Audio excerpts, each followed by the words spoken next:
Yeah, good day. Bushwalkers instead of hikers. I'm going to call it bushwalkers, give it more of an Aussie feel. This is an overview of the South Coast Track in Tasmania. I'm going to call it part one because I'm not sure how long I'm going to rabbit on for. This is for anyone who might be interested in walking it. I've broken it down into 9 days, which is what we did, but it can be shortened. And if you don't want to listen to me rabbit on, that's fine. I'm not here to make money. Just a personal interest segment, really. I'm going to be surprised if I don't get more than 3 views for this, but that's fine. And if you want to listen to me prattle on that's fine as well. You might gain something from it, you might not. So the track is listed as 85 or 83 kilometres in total length, depending on what you read or which sign you're looking at.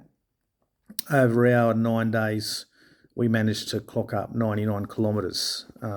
We did the west to east trip. So that's what I'm going to talk about, because the other way, I've got John Chapman's notes to go on, but not personal experience, and that's what this is about. We clocked up a total of 99 kilometres because we did some side trips and we did some runs for water, and it all added up. We also did 4,400 metres total elevation throughout the trip. So we, like everybody else, or most other people that are doing west to east, we started at Melaleuca, Par Avion company. As far as I know, they're the only company that actually fly out there, so they've got a good stranglehold on that. We pre-booked some gas from them, so we had a large canister each, and that just got us through the 9 days with just a little bit left over with the three of us, and we only use that every morning and every night, just boiling water. We didn't do much cooking. It's dehydrated meals and coffee, very important coffee, and instant noodles. Then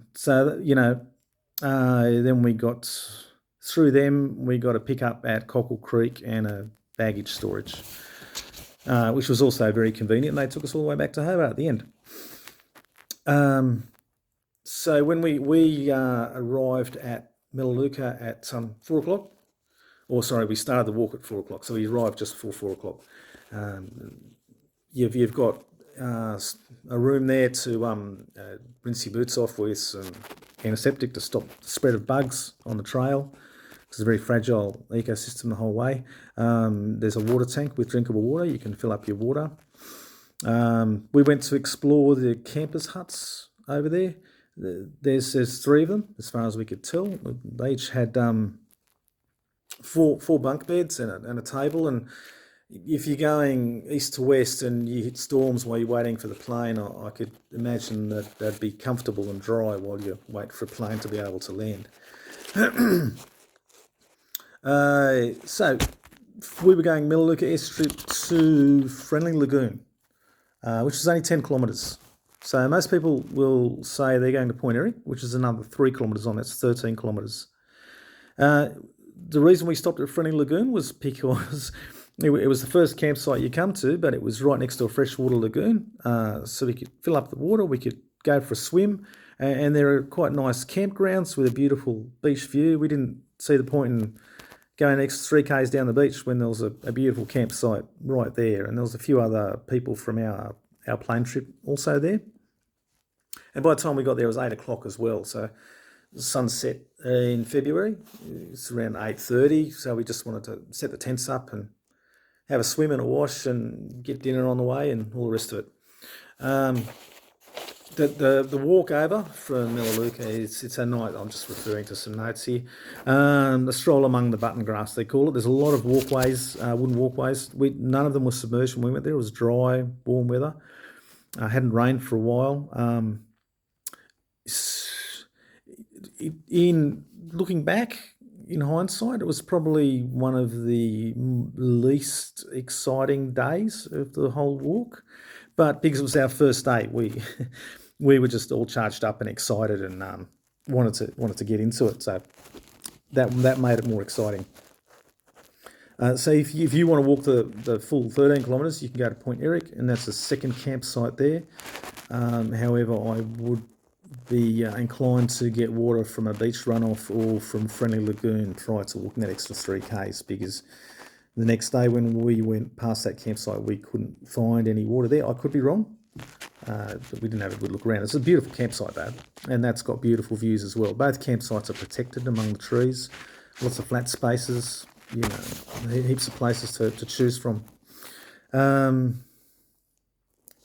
We only walked 4 hours. We walked slowly. We had a 20-minute break on the way just to sit on the button grass plateau and look around. After 2 hours walking, have a few bars and a chat. So it was quite nice. So day 2 was Friendly Lagoon, and then on to Louisa Creek. A lot of people go to Louisa River.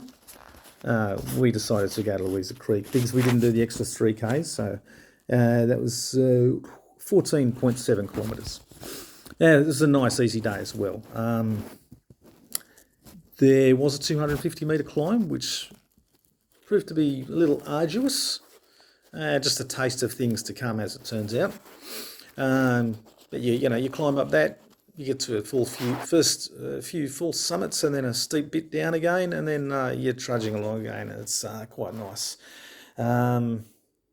Also, we got to Louisa Creek. Now, the best campsites are on the western side.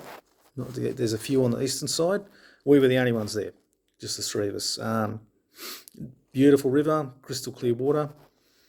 You do have to dig your own toilets here. The only campsite we found on the whole trip where you have to dig your toilets. Really disappointing to see the next morning when we had to do that. Finding, because we did the correct thing and we actually went 150, 200 metres away from the river, as you do, and dug proper holes, which was at least 20 centimetres deep. But we'd found evidence of people who'd gone to the toilet within 10 metres of the river, and toilet paper and then not buried properly, and that was pretty disappointing to see. I mean, how hard can it be, really? The river, the water seemed to be crystal clear, full of tannins, which was fine. I'll tell you what, you have a wash off in that creek. That was pretty cold, but enjoyable too. Next day, it was Louisa Creek to Louisa River. It was only 6.3 Ks. It was only a small walk. It was a nice, easy day, but we were having an easy day because we knew Iron Lode mountain range was coming up the day after. So we were happy to have a nice, easy day. That was mostly flat. Some boardwalks towards the end. Louisa River, we were there first because we only had the small walk from the creek. Only 6.3 Ks. What a beautiful campsite. We estimate you could fit between 30 and 40 people easily in that campsite. But we were first there, and there's someone in the past has made a wooden chair and a wooden bench, so we got to steal that for our campsite. But the river's there, and it's places to hang your stuff up and lots of flat places, and it was a really lovely campsite. Got to watch the spotted quolls though. They do come and it's probably their, as far as they're concerned, it's their land. So they come and do a lot of foraging and stealing whatever they can as long as it's lying around. But the river's beautiful. Another time to watch. I think in the whole 9 days we spent, and we spent 9 days. So there were, we could have shortened that to 6 days quite easily, I think. But we were in Tasmania and we're there to enjoy the track. We're not there for an endurance race. Had another wash there. Washed every day of the trail almost. And the few we didn't was just because we couldn't be bothered, lazy. So that's part 1. I'm gonna go and do part 2 now separately because I don't want to exceed the 10-minute mark.